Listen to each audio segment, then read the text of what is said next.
Friday Night Racing on Off the Ball.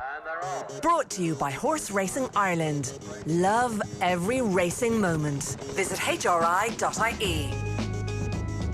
All right, very welcome along to this week's edition of Friday Night Racing. It's Ger Gilroy and Johnny Ward with you this week. Friday Night Racing and Off the Ball is brought to you by Horse Racing Ireland. Love every racing moment. Visit HRI.ie and you can follow the Twitter account at HRI Racing for all the up-to-date information that you need, and the hashtag is every racing moment. Johnny, good afternoon to you. How are you? Not too bad, Ger. How are you? I'm very well. What's going on in your world? I'm dialing in from Mallorca, actually, ahead of a big cycle on Sunday. So, first holiday in a while. And but, you know me, Ger, even on holidays, I had to dial in and clock in and do my work for Off the Ball, you know. I was whining about why you weren't in studio and the difference to the dynamic it makes, but I think it's fair enough. You're entitled to go on holidays, Johnny. Well done. Congratulations to you. I also want to say congratulations to our guest this week, Ray Hackett. Ray, how are you? How's it going? Ray's frozen there. We'll get back to Ray in just a moment. We'll try redialing him up there. Ray's on with us because he's had a phenomenal season, and in particular, it is the Gain the Advantage series. Gain obviously is all in caps. They're the sponsors of the series, which is run over 8 race courses from April to October, and it's to help a tier of trainers to make progress, essentially, Johnny. I think that's the best way of doing it. It's an initiative that entices people into making sure that you've got entries for certain races and that you see the races as a series and you try and put your best foot forward as often as you can across the season. Yeah, since I've been away, I've kind of slightly missed the debate about where Gaelic football is going, and I'm sure you've been wrapped up in it and Off the Ball, and you know it might go down to the wire and all that. But this isn't dissimilar to that. It's kind of an attempt to, as was put by one of the guys in HRI speaking about the initiative, to democratise, the whole racing game, because obviously it's the pie is kind of not exactly shared equally, a bit like the world itself, and you know most trainers do not have good horses, and they're scrapping away at a kind of a handicapping level.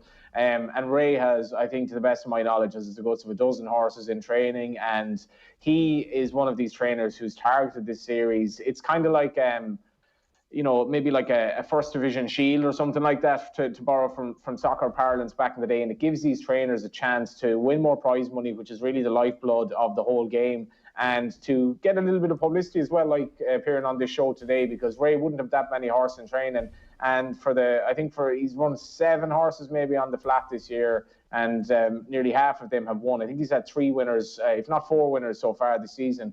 But he's obviously deliberately targeted this series because of the prize money and the initiatives on offer. And I'm all for these initiatives. I think kind of similarly enough in terms of race planning, sometimes you get races that are restricted to jockeys who, for example, haven't ridden over 10 winners in the calendar year and stuff like that.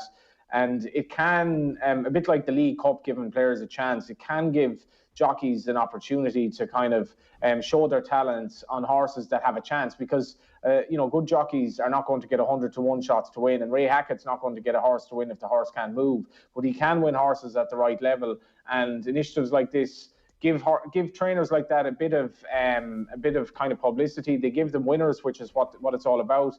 And just watching the Facebook video that Ray was involved in with the yard, some really beautiful shots, and the young, jockeys and young work riders, what it means to them to have winners at any level. It's obviously not all about Cheltenham and Royal Ascot. No, 100%. And it's obviously any governing body is trying to make sure that the second and third and fourth tier are actively encouraged and given opportunities and given their day in the sun.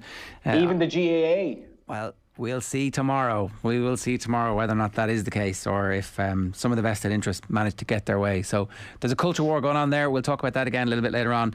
But for now, let's talk a little bit about racing. I'm going to give everybody an opportunity to enter our competition. The flat champion, owner, trainer, apprentice jockey and jockey will officially be crowned at Naas Racecourse next Sunday, the 31st of October, Halloween, to celebrate their achievements, the 2021 flat season that gave us loads of brilliant racing moments. Naas Racecourse would like to give Friday Night Racing listeners a chance to win lunch for 2 at Race Naas Course next Sunday. Just tell us who will officially be crowned champion flat jockey next Sunday. If you're watching on any of our social media channels, you can leave a comment on Twitter, or you can leave one on the YouTube stream. If you're listening on the radio this evening, text us on 53106. We'll put all the names into a hat and we'll draw a winner and we'll be in touch. It is next Sunday afternoon. It's lunch 4-2 at Naas Racecourse next Sunday, the final day officially of the flat season, when all of the various things are crowned. Speaking of which, and not giving too much away, given that he was the guest on the show last week, talk to us a little bit about just Colin Keane's incredible season and the level of achievement that he's at the moment. Yeah, like it's I guess it's kind of been recognised for a long time in Ireland how good he is. Maybe he hasn't had quite the opportunities kind of on a global scale, but you know that he got that right last season, kind of winning on Tarnawa, on overseas raids, and his stats this season are totally off the charts. I'm just looking at his winning record now. Is 135 winners, 17% strike rate. He's shot 80, like Shane Foley next in 81, 55 back to Chris Hayes. It's rare you get a championship so dominated by Colin Keane. He ran away with the most winners in the season. What was this? Like a couple of weeks ago, he'd already reached that target. So he basically obliterated the previous records. I think the key for Colin this season was the fact that and coming from last season, that Ger Lyons, we spoke to him maybe a month ago on the show, that he recognises how good Colin is and how loyal he is and also how reliable he is, but he was happy to give him kind of the okay to ride for other trainers. Even if Ger had a run in the race, and if Ger had an 8-1 shot in the race that might have had a chance, he was happy to say to Colin, you can ride a horse for Dermot Weld or whatever if it has a better chance. Colin rode 100 winners last season. Donnacha O'Brien was 111 the season before, 111 Donnacha O'Brien season before that. Colin Keane 100 in 2017. Pat Smullen, the late great Pat Smullen, 115 in 2016. Pat Smullen, the late great Pat Smullen, 103 in 2015. 2014, Pat Smullen with 108. 2021, Colin Keane already 135 and the season isn't over.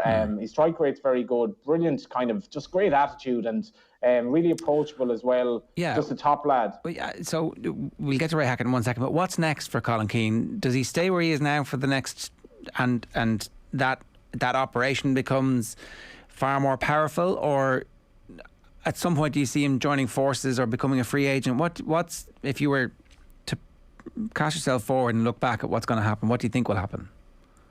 It's a hard one to call, like, because Aidan O'Brien's dominance, I would predict, it's probably not going to be quite what it was. Alan Sweetman had an interesting article in the Race Post this week. There's a theory that Aidan hasn't had a great season, and it's kind of, I guess it's kind of like Man City winning the league but not winning it impressively. That'd be kind of the comparison, in that Aidan hasn't had a bad season. He's had a lot of Group and Grade 1 winners.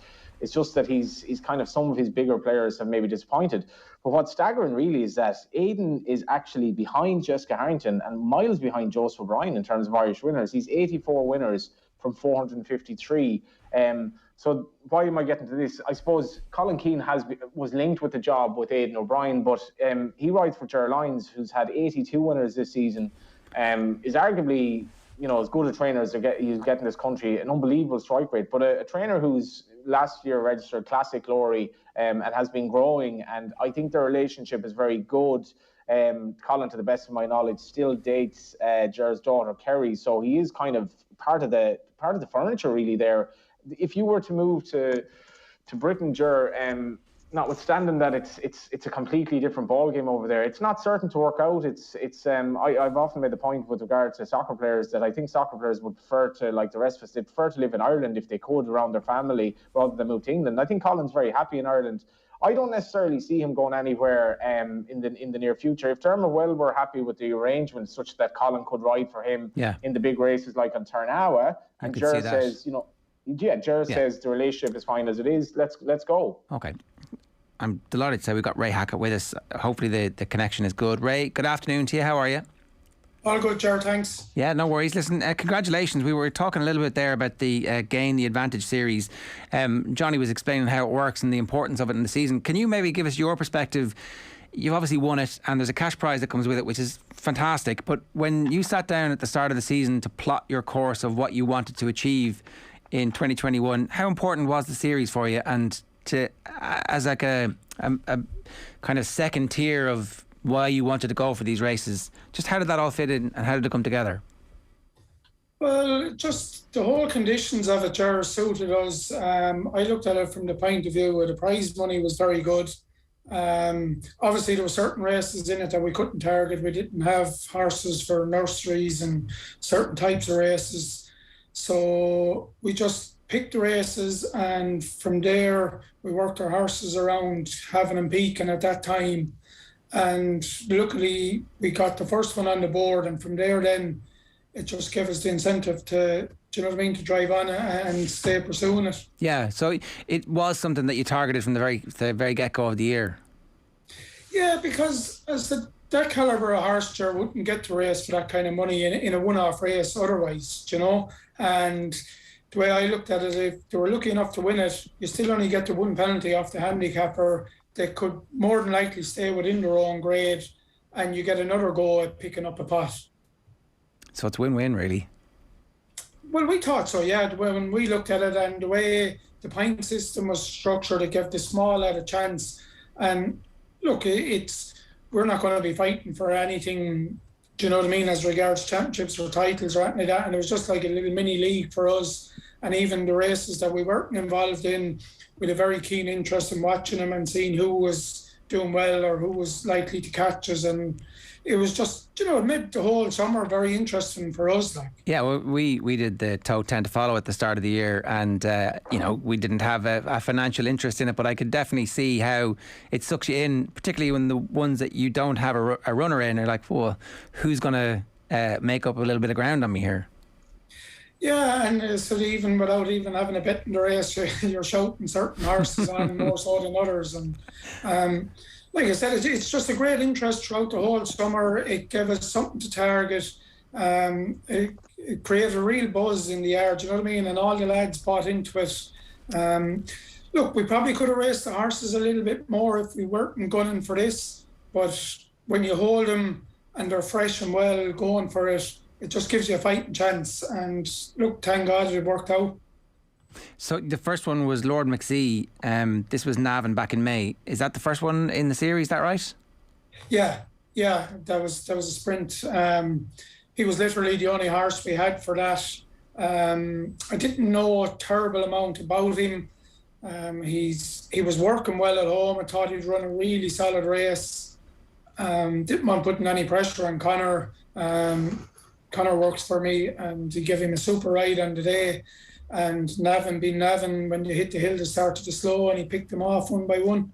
So Conor Clark is Conor you're mentioning there. That was the first win of his career as well. So yeah. These are the horses that we're talking about, and this is the experience of some of the jockeys we're talking about. Like Conor could go on to be a superstar, I don't know, but the point is, I suppose, that it's given everybody an opportunity to be part of something bigger. Yeah, look, it's massive for the likes of Conor. Like he hasn't come through the pony racing scene or anything like that. He finished out his leaving cert. He's a local lad to us here at home.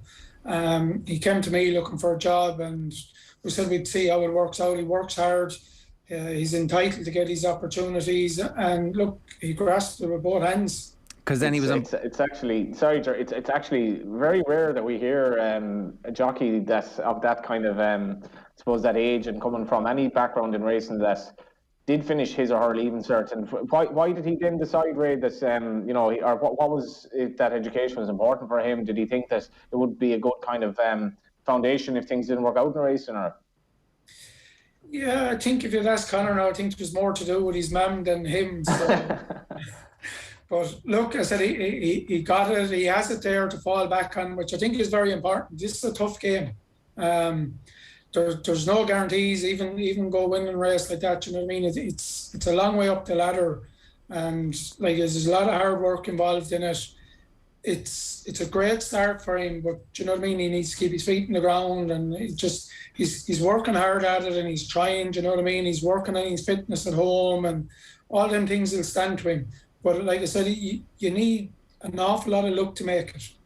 Well, it's funny as well that racer will say the horse running over 5 furlongs at Navan. Like, you know, if you speak about, I suppose, player's first goal, like I guess, Ray, that first win for him, it's over in a flash. Like a 5 furlong sprint, the horse got up on the line. It looked as if Conor wasn't entirely sure. The horse like ridden out nearly after the line. He's like, I have to get the job done here, one by a head, and then it's over. It's like a dream come true.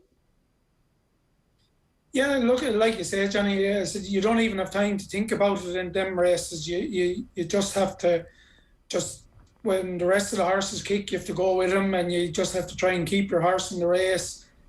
He was very lucky. Look, the breaks came our way that day. There's no point in saying any different. You know what I mean? It opened up where we wanted it to open up. The horse actually enjoys going between horses, and it worked out super. And he said when he passed one, he got a bit of momentum, and the horse really started to motor for him. And like he just said, finding the whole way. He's a horse we think will stay a little bit further. So the stiff 5 was a huge help. A quicker 5, we wouldn't have got there. You won a month later in Ballinrobe, and Connor's on board again. It's Rock On Shamey in this is the second one. This is the Gain the Advantage Series handicap at Ballinrobe. When that happens, when you've won 2 in the space of a month, you must have at that point have thought, "Ooh, we're right in it here." Yeah, felt we had a great chance then. But having said that, Ger, I knew there was only 2 races left in the series after that I'd have horses for. So, you know, you're hopeful, but like I said to you earlier, you're just hoping no one is catching you in the meantime. I said we knew we'd have a horse for the ladies' race in Tipperary, and we knew we'd be able to hold on to one of them for the race in Naas last Sunday.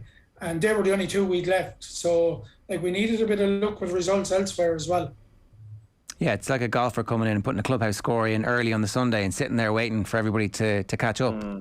Yeah, there's very little you can do about it. I said we weren't in control of where we were going to sit going into Naas. I'm interested, Ray, as well, because you mentioned the ladies' race. So that was County Limerick amateur rider Anya O'Connor wins that one for you on Sequoia Sprint. And again, what's happening here is that people who don't often have the opportunity to get into the limelight are winning races that are, because they're part of a bigger series. Again, it's a huge win in terms of your career, and all of a sudden what might just be a run-of-the-mill race is elevated in its lustre and its value.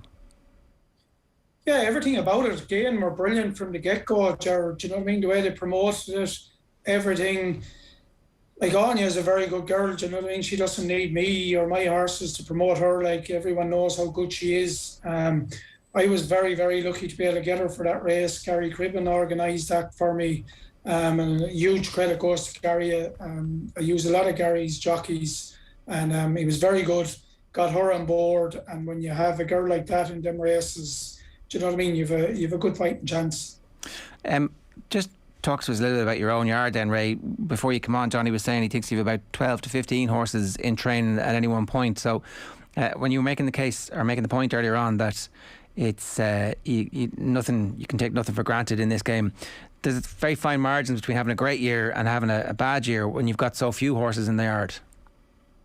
Absolutely, yeah. It's a couple of injuries, Ger, and your season is thrown up in the air. It's hard when you have them kind of... Look, it's easy to manage them kind of numbers, don't get me wrong, but it's a small bit of bad luck, and you're looking at a barren spell for a couple of months, and it's mentally tough at that stage then, and it's, you know, you're doing all the same work, but you haven't the horses to go to war with, and you just stay plugging away, and you're waiting for your turn to come again, and that's all you can do.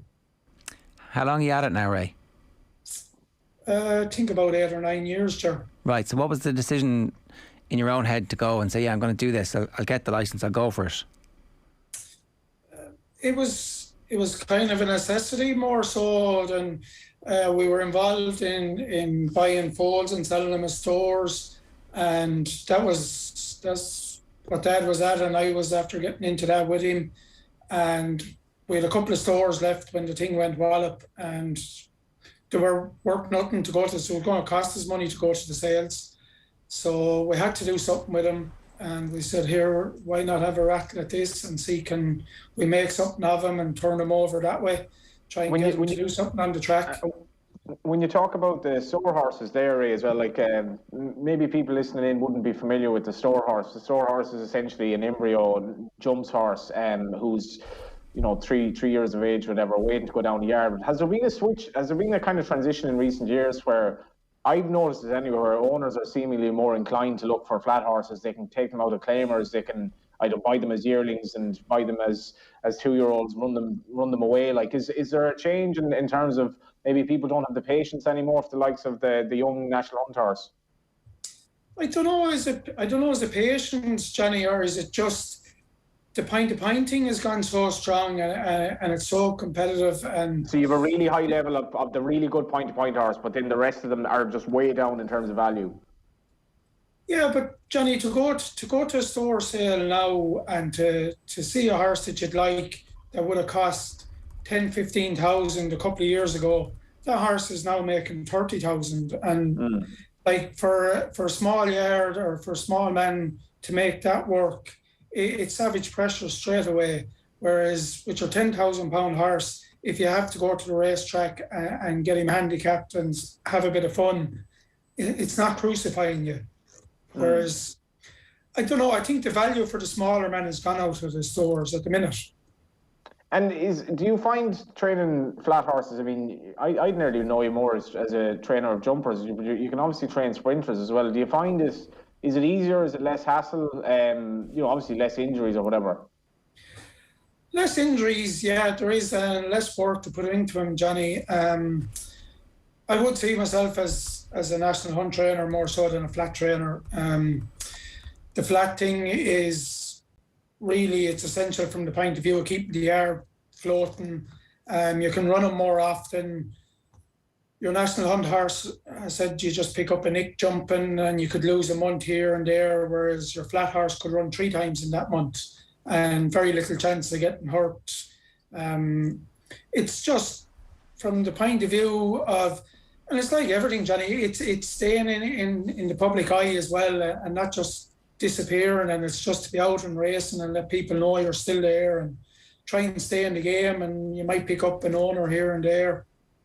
It's a really interesting game. Well, on the owner thing then, sorry, just the only thing, because you're one of these trainers, they race in your maroon and white colours, they're invariably running those colours. You see the likes of maybe John Ryan, Jim Bulger obviously comes to mind, the flat, where it's essentially you own the horse. Is that by choice, or is it that it is actually hard for a small yard? You're in around Nina, so you're surrounded by other trainers. It's just hard to get owners.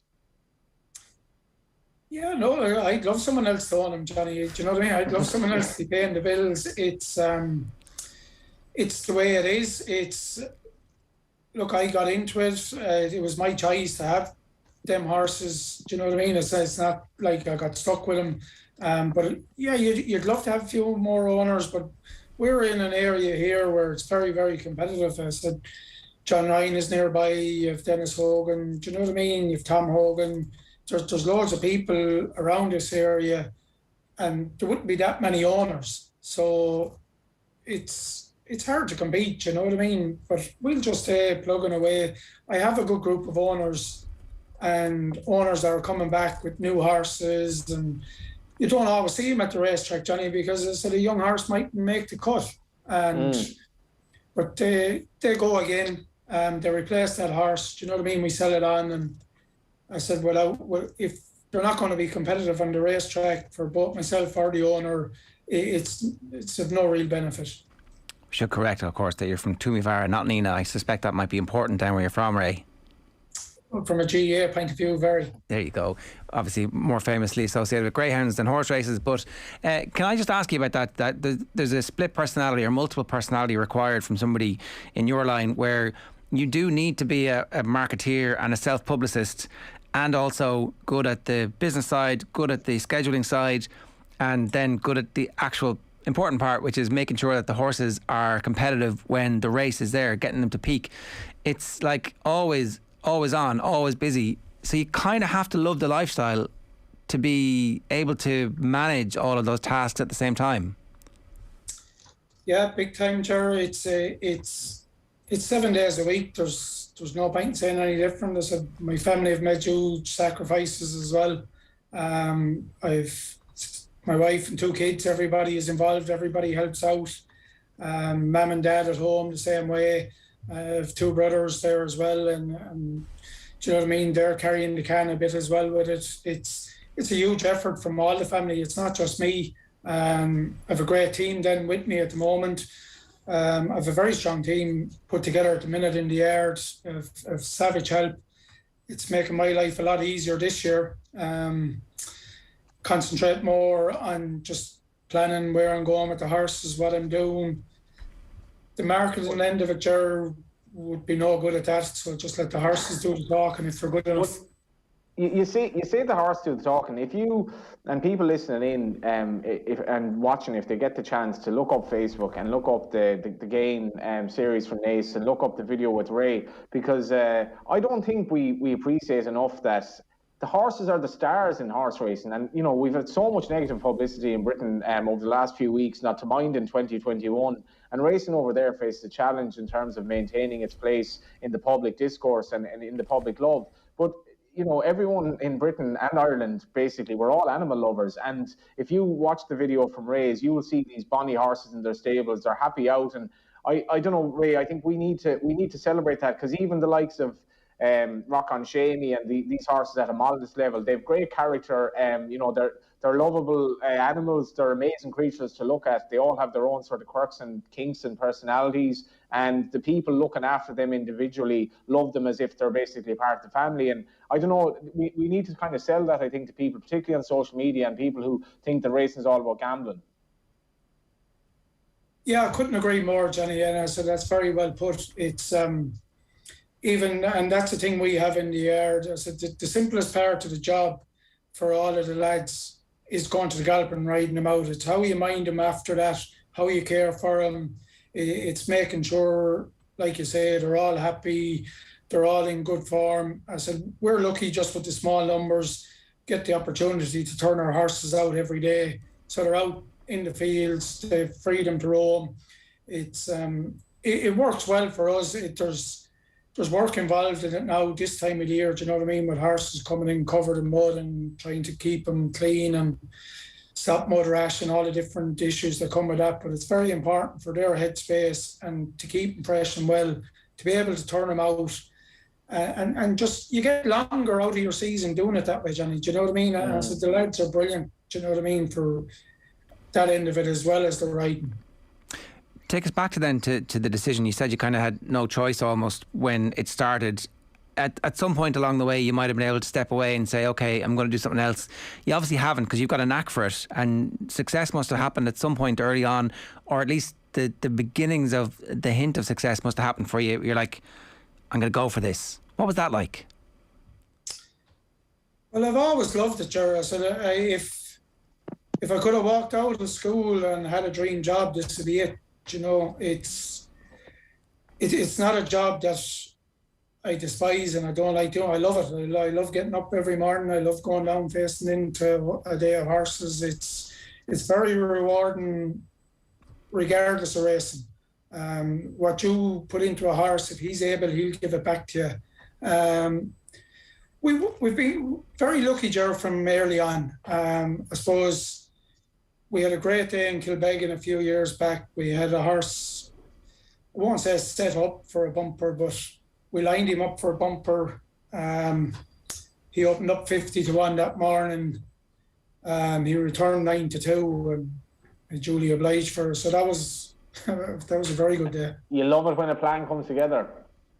Yeah, that worked out super. And do you know what I mean? I said, I suppose in one way it spoils you, and you're the whole time looking for the next one that you can do that with. But yeah.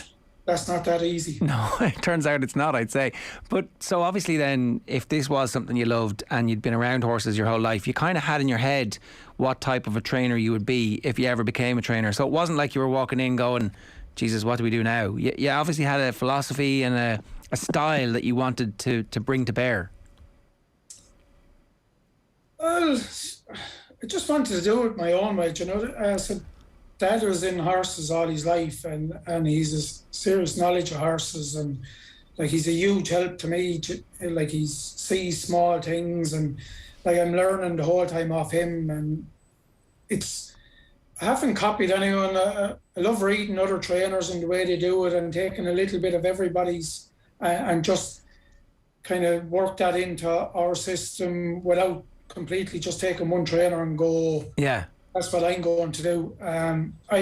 It's like Johnny said earlier, like with the small numbers, do you know what I mean? It's a small thing and you can go very, very quiet. So the key for us is to not over drill the horses at home, and if they come on for the race, great, rather than doing too much at home and maybe getting a silly injury from just turning the screw too tight. And you knew that from being around horses, and obviously your dad being around horses, you kind of had a sense of what that would look like before you started training. Is that fair?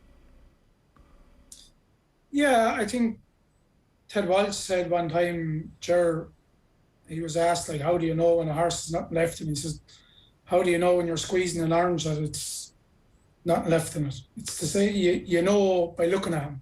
Do you know? It's, if you're out of juice, you're out of juice.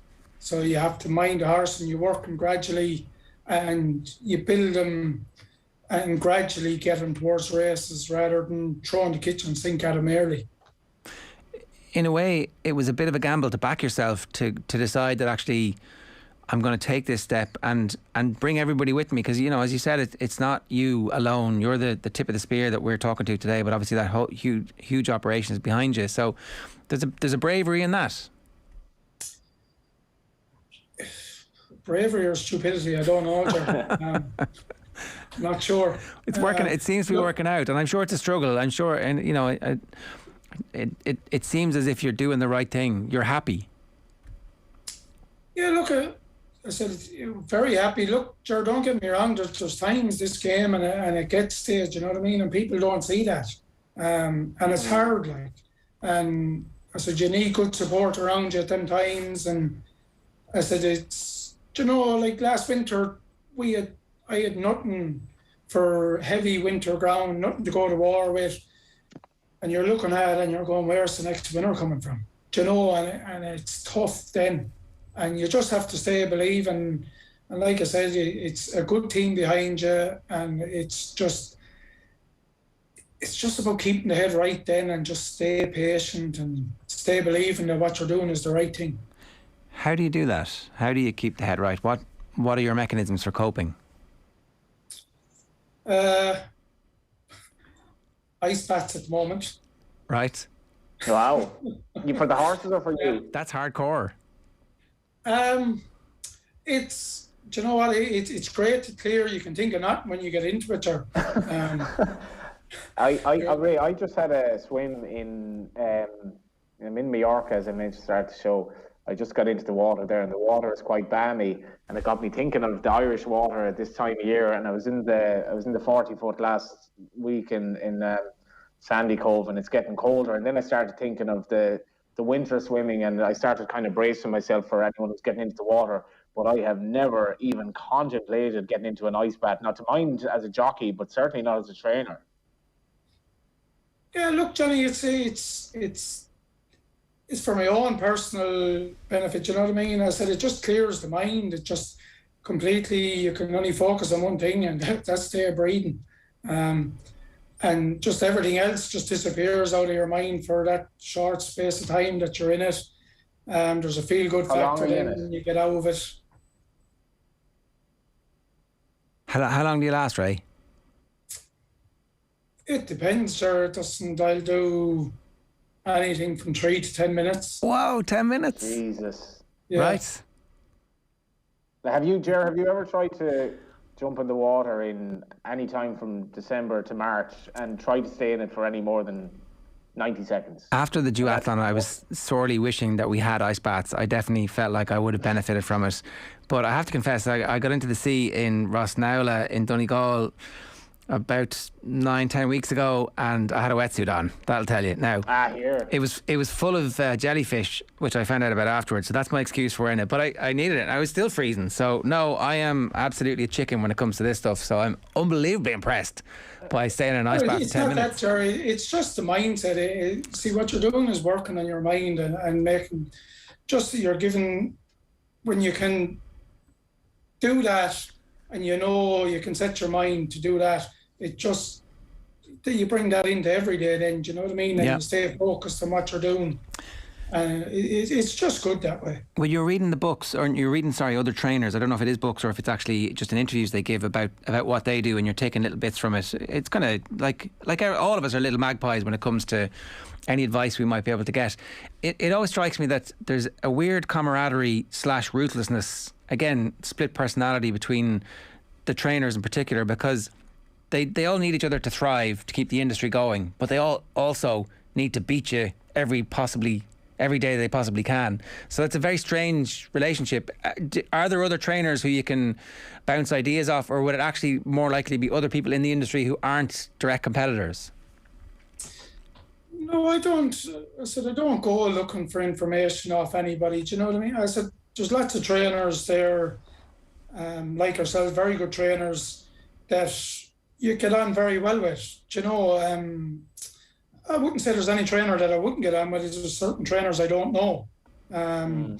But there's good trainers around, and when you get talking to the likes of Harry Kelly and his brother Jimmy there, do you know what I mean? You can talk to the lads at the races, and you'd be trying to help each other out, and it'd be any small things, do you know? Yeah. But at the end of the day, if we're in a race against each other, you want to finish ahead of him every day.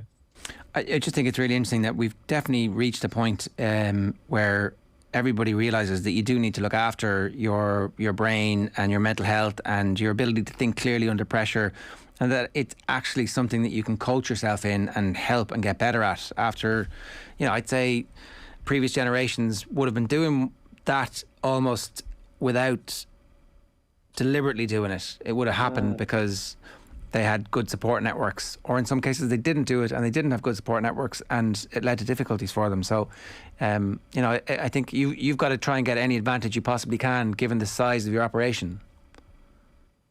Yeah, well, I suppose, Jerry, in a selfish way, I'm doing that for my own benefit, you know what I mean, and to keep myself in a good place, and that's probably a selfish thing in a way.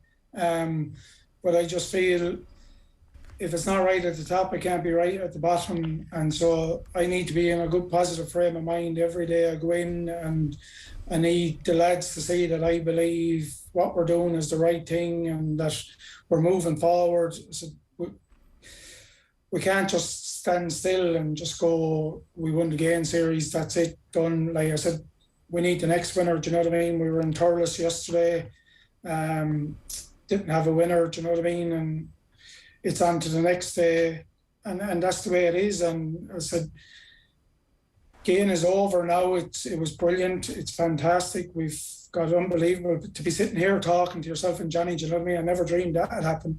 Jesus, yeah. No, do you know, like I sit at home and I listen to this on a Friday evening, and I listen to all the different people on it talking, and you genuinely don't think that you'll be one of them. Do you know? What guests have you been taken with so far that have spoken well? Sorry, Jay? What guests or what trainers do you think speak well when they come on off the ball or whatever platform? I should look at, in fairness, you got to hand it to Ger Lyons. He's very good and very open. I thought Ado was very good after winning the Group 1. Like even to listen to Sandy Shaw the evening he was on, do you know? We couldn't shut him up. I mean, the handicapper's supposed to just not say anything, do his job. He wants to be on the radio all evening. We're happy for that, Johnny. That's a good thing. Yeah, he took his chance, didn't he, at the limelight? Well, yeah, it is true though, like Jared, that people, most people won't know Ray Hackett, and it is nice to get that chance, because I've always thought, Ray, that the story of, I don't want to call you a journeyman, but I think the story of the smaller jockey, the smaller trainer, is far more compelling at times than the champion. Yeah, look, a journeyman is fine, Johnny. That's not insulting. Do you know what I mean? Like we're well aware of where we are on the ladder. Do you know, we're not pretending that we're going taking on Aidan O'Brien next year. Tombo Aidan O'Brien having a bad season there earlier. I'd love to have that bad season.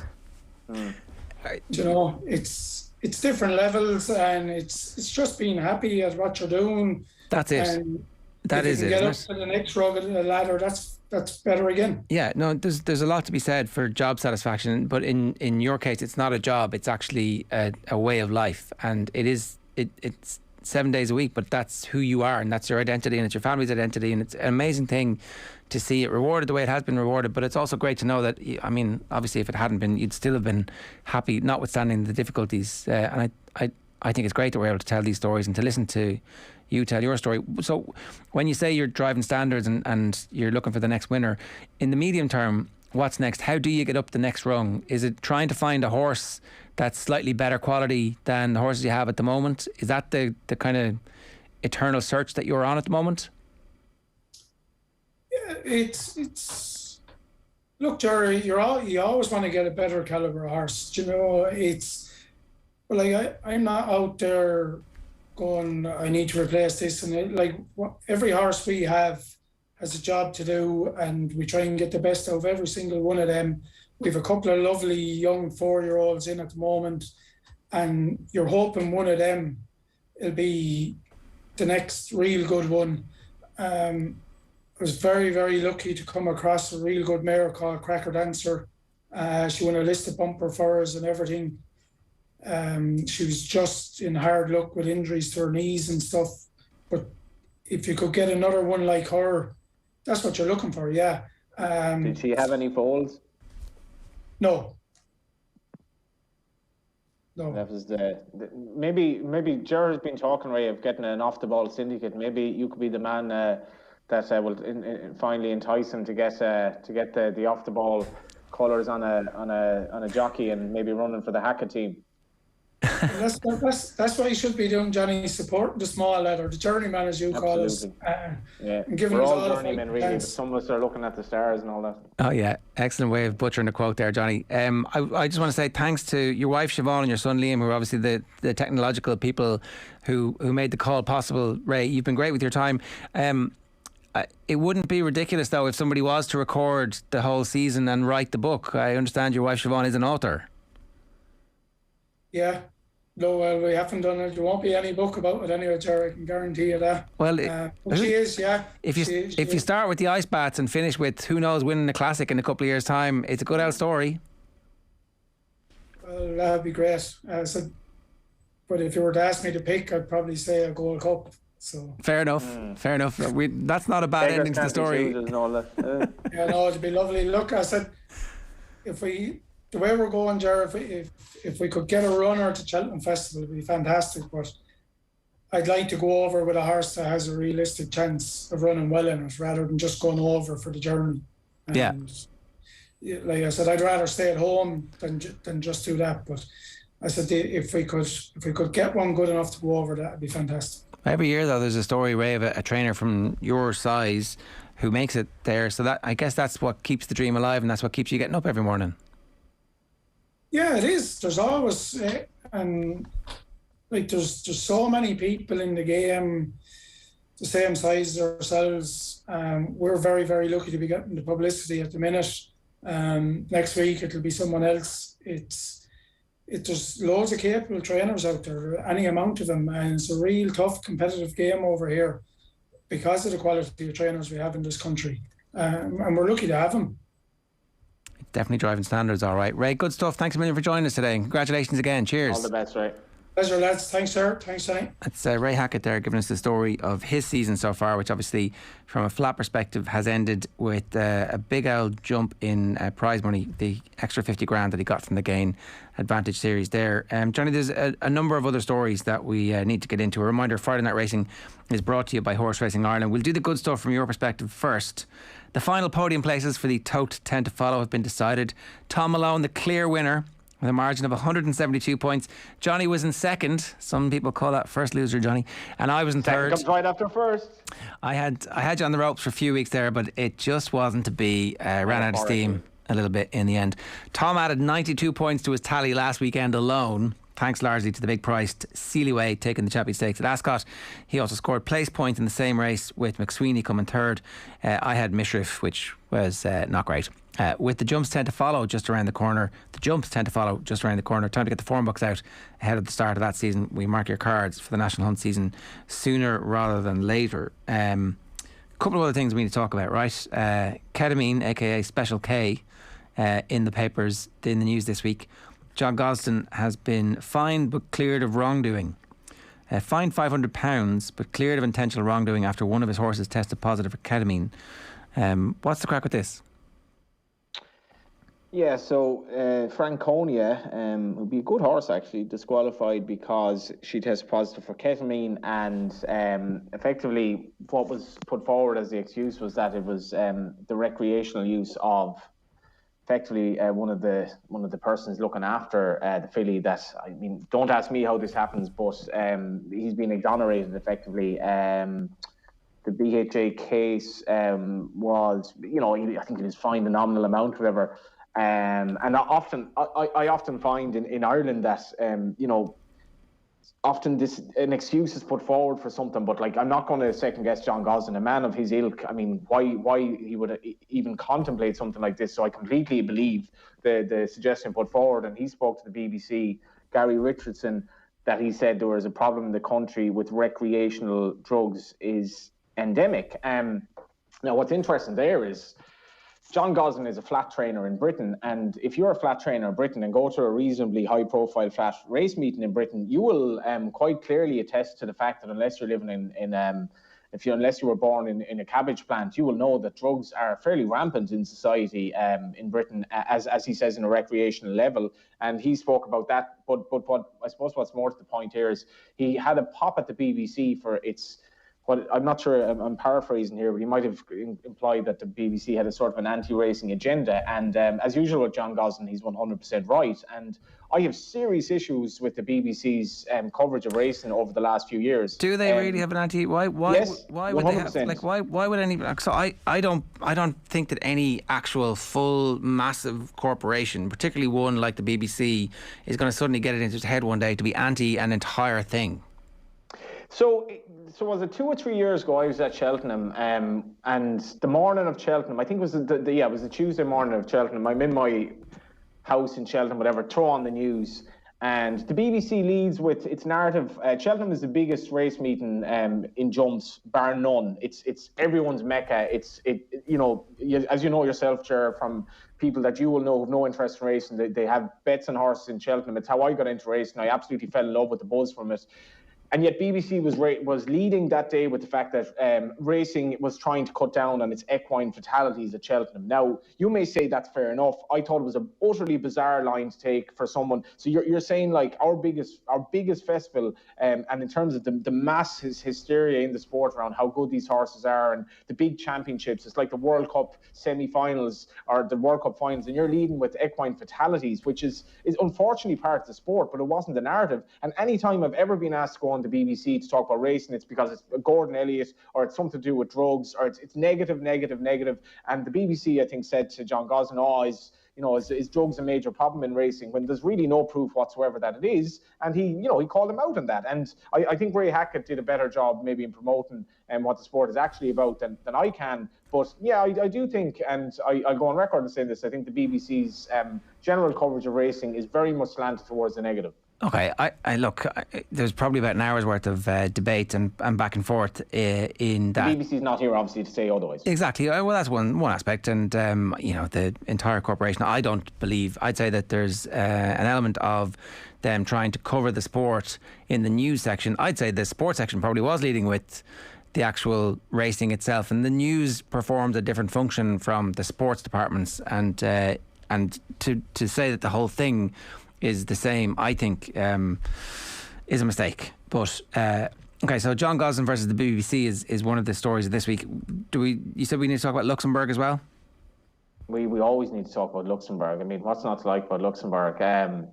Aidan O'Brien, as we mentioned, I don't know, he hasn't had a great year, but he obviously hasn't had a bad year. But what's been fascinating, Galileo's passing has obviously it's the changing of the guard in some respects, in that he's been such an all-conquering stallion, like so dominant in terms of all the records that he's broken, emulating and bettering his dad, Sadler's Wells. There isn't an obvious heir apparent for him, unless Frankel might be that, but Frankel horses are more tricky than a lot of the Galileo. So Galileo's passed away, and Aidan O'Brien's main horses this season generally, which is very unusual, have not been by Galileo, and one of them is Luxembourg, whose dad, Camelot, won the Guineas and the Derby. whose grandfather was Monjou. Monjou sired St. Nicholas Abbey, who I think was one of the most popular horses of his generation. And he is so much like St. Nicholas Abbey, I think, in the way he's gone about his business in 2 starts today. He's a slightly high head carriage, but he's kind of like, I don't know, he's like if you're playing a game of Astro and you're not really sure of the teams and you ask this lad and he's not really doing anything, but it's kind of like there's 5 minutes to go and then he's like, actually, I'm just going to turn it on here and win the game. And that's what he does. He just responds when he's woken up from his slumber in races. He's been really, really impressive visually. And he goes for what was the old Racing Boards Trophy at Doncaster is now the race, the Virtue and Futurity. But what's interesting, his main rival may be the wonderfully named Sissoko, who's trained by Donncha O'Brien and who's runs in the colours of Justin Carty. But I think we have the winner of the Derby next year, I think possibly in the shape of Luxembourg. And I would strongly advise that if you're into having a bet long term, have a bet on Luxembourg. I think he's 7 or 8 to 1 to win the Derby next year. I think he could be absolutely super. Okay, so we're going to see Luxembourg at Doncaster tomorrow in that race. Are there other races that people should be looking out for at Doncaster? Yeah, and obviously closer to home as well, Leopardstown. That's by far the main race at Doncaster tomorrow. And the rest of the card, just looking very briefly here, it's okay. It's a listed race and a couple of handicaps. Closer to home, Leopardstown has a really good card. Just some fascinating, I know it's late season and all that, but Racecore has obviously been deprived of racing for a long time. They're able to go back racing now. Galway as well is racing, but Leopardstown has a really good card. There's one listed race, which is the Knockair Stakes, and then the Airfield Stakes, which is Group 3. It's a very good card, but if you're at Leopardstown and Luxembourg is running, I think everyone will be looking at that race as well. Okay, there's racing at Galway and Leopardstown tomorrow. What are you looking out for there? At Galway, I'm going to give up My Friend the Wind, the 410. He's taken on Glenquin Castle, who's up for a 5-timer for Martin Brassil, which is incredible going for a horse of his ability. My Friend the Wind is interesting. It's trappy enough racing, but I suppose more of the focus will be on Leopardstown. Be very interesting to see. Jim Bulger has a horse running. I mean, I don't know when we last had Jim on the show, but talk about defying convention. He's a 2-year-old running he made his debut, and he was well touted. He was just touched off. Then 2 days later, he went straight into a listed race and was just touched off in 4th. And now he's running tomorrow, which is 7 days later. So he's a 2-year-old horse, Boundless Ocean, who's running 3 times in the space of give or take 8 days. They say you shouldn't do that with a normal horse. To do it with a 2-year-old is completely throws the racing rule book out the window. That's the way Jim rolls, though, and he's probably not going to change this stage of his life. He's very interesting as well. Okay, we'll keep a close eye on that. Johnny, good stuff. Thanks a million for joining us this week. What's the story of your cycle tomorrow? How long is it? It's on Sunday. It's 312k. I say a lot of marathon runners, and I'm not saying this is remotely like a marathon because I would never even contemplate running a marathon, but I suppose if you've what did they say? If you've gotten to 16 to 18 miles or something, you think you might do it. I haven't tackled any more than 200. So it's a step into the unknown, but amazing terrain around here in Mallorca, just full of cyclists, very hilly, a lot of kind of tight bends, really good roads, beautiful, beautiful scenery and all that. So hopefully I get through it, and if I don't, I'll be carried home, I suppose. On that note, alive. We wish you, okay, that was grand. Well, not in a box. Not down in steerage. Well, we wish you the very best of that, and we do hope you come alive home. Thanks a million, Johnny. Cheers. We'll see you next week. All the best, Friday Night Racing Off the Ball is brought to you by Horse Racing Ireland. Love every racing moment. Visit HRI.ie. I'm going to give you one final opportunity to enter our competition. The flat champion, owner, trainer, apprentice jockey and jockey will be officially crowned at Naas Racecourse next Sunday, the 31st of October. To celebrate their achievements in the 2021 flat season that gave us loads of brilliant racing moments, Naas Racecourse would like to give the Friday Night Racing listeners a chance to win lunch for 2 at Naas Racecourse next Sunday. Just tell us who will officially be crowned champion flat jockey next Sunday. Send your answer to @OffTheBall on Twitter, or if you're listening on the radio, text us on 53106 and we'll put your names in a hat and we'll draw the winner. We'll see you next week. Take care. Friday Night Racing on Off the Ball. Brought to you by Horse Racing Ireland. Love every racing moment. Visit HRI.ie.